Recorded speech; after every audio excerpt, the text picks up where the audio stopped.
दोस्तों इस दिनों अभी भोजपुरी इंडस्ट्री में सियासी जंग छिड़ा हुआ है। एक तरफ दिनेश लाल यादव, निरहुआ, रवि किशन, पवन सिंह, मनोज तिवारी एक तरफ है, वही खेसारी लाल यादव अकेला आरजेडी से है।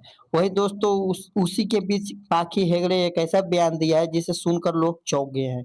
जी हाँ दोस्तों, आप लोग पहले वीडियो देख लीजिए, उसके बाद आगे का बात करेंगे।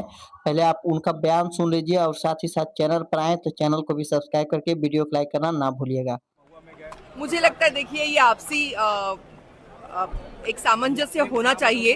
दो भाई हैं और आज थोड़ा सा मनमुटाव है। हो सकता है कि कल साथ में दिखेंगे।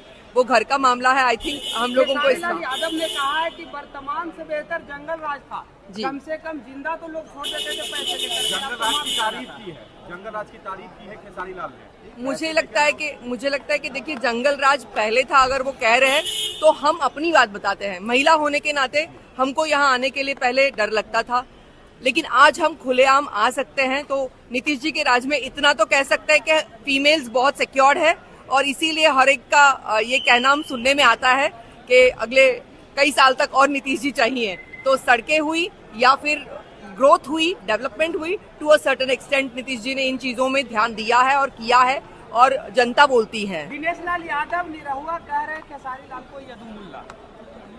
मुझे लगता है कि ये जातिवाद और टीका टिप्पणी ये ठीक नहीं है और हम सभी कलाकार हैं। अभी वो किसी भी पार्टी से करे, मुझे लगता है कि नेता क्या काम करता है ये बहुत जरूरी होता है, रादर देन पार्टी पॉलिटिक्स क्या कहती है।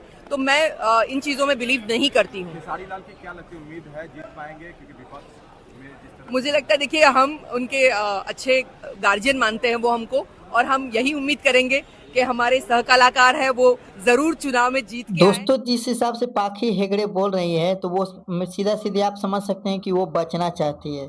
यानी कि ना निरहुआ की तरफ से बोलना चाहती है, ना खेसारी लाल यादव की तरफ से। दोनों को मतलब बीच में रख रही है, यानी दोनों से चिन्हाना नहीं चाहती है बीच में ये। हालांकि दोस्तों खेसारी लाल जो जिस जंगल राज को समर्थन कर रहे थे उनका ये विरोध किए, पुरजोर विरोध किए। आप लोग सुने होंगे कि उनका कहना था कि जिस हिसाब से पहले था उस हिसाब से अब नहीं है। मैं पहले जाने के लिए कहीं भी डरती थी, लेकिन आज मैं निडर होके कहीं भी चले जाती हूँ, तो इसका श्रेय मैं नीतीश कुमार को देता हूँ। वैसे दोस्तों आपको क्या कहना है आप लोग कमेंट जरूर कीजिएगा, और नेक्स्ट वीडियो देखने के लिए आप लोग चैनल को सब्सक्राइब करके वीडियो को लाइक करना ना भूलिएगा।